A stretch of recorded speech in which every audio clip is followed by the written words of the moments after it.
They said I'm not participating in Michigan's bad economy that Right. everyone hears about, but service in some places around here are just lacking. It's not like when you go on vacation and people are just there at. It's not like Miami, folks. Yeah. Where everyone's trying to be your best friend. Mm-hmm.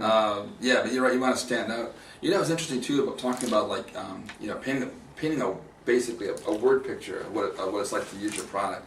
Tom Hopkins talked about that on Monday when I saw him, and he talked about using word pictures when you sell. You want to sell pride of ownership before they actually own the product. And get them to mentally start using it before they even actually own it. Copywriter David Ogilvy was talking about the time that he wrote, I think he wrote an ad for Mercedes-Benz, I believe it was. And you know what he sold in the ad? Do you remember that? No, what did he sell? He sold the quietness of the car. Wow. And that's what it was, and that's what the ad sold. They paid this guy a lot of money for this. He's a selling legend. Mm-hmm. But that's what he sold. And they said at what was it? I think it was like at 65 miles an hour, the only thing you'll hear is the sound of the sound of the engine, or not even the sound of the engine, the sound of the wind or something. But it was he sold the quietness of the car. Pretty amazing. So you want to get people to start using word pictures and get them to start feeling what it would be like to actually use your stuff. And step 7 is to sell. We want to sell this product. And now we've built up this great thing, all this anticipation. Now we want to start to actually sell to people what we do and why you need this package. So we kind of go into that quite a bit. What number are we on? 7? We're on 7. Selling? Yeah, we're on selling. Well, the selling part is if you notice, you don't get to selling until you get down to step 7. Yeah. You're already 6 steps into it. So if you try to just do the hard sell in the beginning, which I'm still learning from this end, from the sales copy end, then it's it's a learning process, a learning curve, and you get to realize that if the person wasn't going to buy from you to begin with, but yet you kind of rope them in to a certain extent Right. with separating yourself, and we're going to talk a little bit about testimonials, having someone else sell for you. But the selling part is just, it's something that you in turn have to come up with what it is that you actually are selling.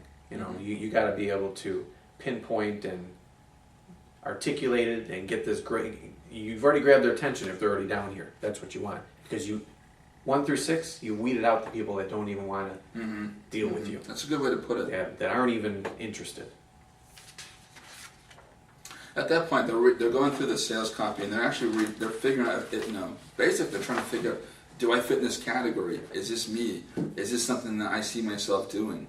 Do I see myself buying into this this package and utilizing your tools, and trying to see if that's really for them or not? And you're right. Some of them will go away. They're not going to stay and do the whole offer, but though we're fine-tuning our audience, and that's what's really great, because we're just digging deeper into that niche.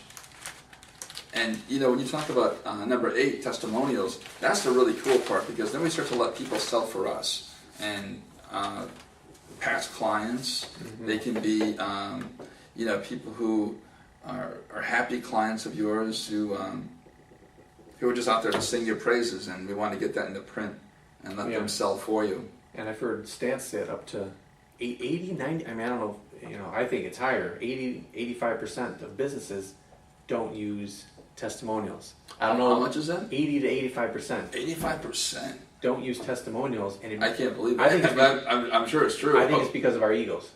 Because yeah. your ego gets in the way, like, well, no, I'm not going to let someone else do it. I can do this. Yeah. But yet, you start to realize that it's possibly it's someone else. You're obviously the figure that they're talking to and that they're working with, but they're hearing it from someone else. And I've had for myself, individuals look me up to see if I'm a real attorney, which is important, and I didn't mind it. I welcome it. And so that's how else are you going to look? The Better Business Bureau, you can look them up, but realistically, what are they going to have? I mean, if someone doesn't know where to complain about someone, we're not going to send it into the Better Business Bureau. So that it may be not as effective. But having someone say, "I've used their product, I'm using it, I bought it, it's worth the money," is second to none. That can make or break your sales copy right there. That's great. I like testimonials too. I talked about the guy that he's in the Dan Kennedy book about selling. He was selling coaching services, and he had a shoebox of old testimonials. That's all he did was just take an envelope and put a order form in there. Grab it. He wouldn't even look. Just grab a handful of testimonials, shove them in the envelope, steal it, and that's how he got his business. And I guess it worked wonderfully for him. He's been doing that system for years. Wow. And it's just it's kind of funny, but I want to get to that point where I have that many to be able to do that with. It's just great. And of course, now the guarantees are really important too. And what was your process for the guarantee? Well, the guarantee, I've kind of looked at what my competitors do and don't do. And it's very rare for estate planning attorneys in general, to guarantee anything. We always disclaim, we preface things, we talk in some other 16th century language. I've put a ironclad money back guarantee, 110%. 16th century language, you mean for attorneys? That's what they use. English, really? It comes from English law. Oh my God. That's why you see Wow. everything so long. Really? That's unfortunately, I hate to bring out that secret, but yeah, that sounds terrible. it's yeah, exactly. Man. Yeah, I mean it's. I didn't mean to cut you off, but no, that's interesting.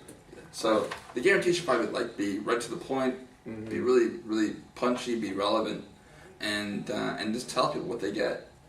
Yeah, because as we're seeing now with the guarantees of, you're seeing some of the big fortune companies like Mattel and all of them. Oh, well, right. Guess what? They have to recall things like that. As a business owner, and as a small business owner, you actually don't have to guarantee that. Mm-hmm. So what's going to separate you? Yeah. You want the guy, do you want the restaurant that says, look, if you had a bad, if your food's bad, we're going to replace the meal and we're going to give you another free meal? Or you want the guy that just says, no, you came here, we think our chef is right. Yeah. The customer's always right. That's scary. So give them the guarantee. I've been in bad places before. That's amazing. And it's interesting because if you're that small and you don't really have to be regulated, you don't have to be part of any big group. Mm-hmm. I know there's just different, there's different associations for different industries. For like legal, for restaurants. Insurance is a highly regulated industry. Yeah. But if you're really small and you're doing something like, we come across so many different types of industries and businesses that you really are at your best advantage if you can regulate yourself in some way, and a guarantee can definitely do that. Now I know that you're a big fan of the 30 to 60 day guarantees. Yeah. Why don't you tell them what your... Well, you don't want to go into yours? No, because mine's pale in comparison to what Ted's is. Well, it's I just when I built my business, I wanted to go to a place where nobody could follow. That was the whole thing, because first we did websites, and then we did animation, and then we did video. Now we're doing geo-targeted web pages and search engine rankings, and just taking this whole thing to its zenith. So as I built this thing, we got really, really good with our clients, and we got high search engine placement. I wanted to go a year guarantee. Money back guarantee. And actually, it's 110% money back guarantee. So because we're so confident that our stuff worked, and we didn't want any flack. So on day 364, after they purchased it, they can still call and say, I really don't like it. I used it a little bit, and you know what? I want my 110% back, Ted. Technically, unless they pop up on page 2 of Google, which everyone does. Or page 1, so we document everything, so we know that they got use out of it. But if a campaign just flopped miserably for whatever reason, and there's a lot of different reasons that can happen too, depending on what the industry is, But that's perfectly fine to do it. 110% money back, up to a year. Wow, that's amazing. Hear that? Separate yourself, become that purple cow like Seth Godin talks about. Yeah. You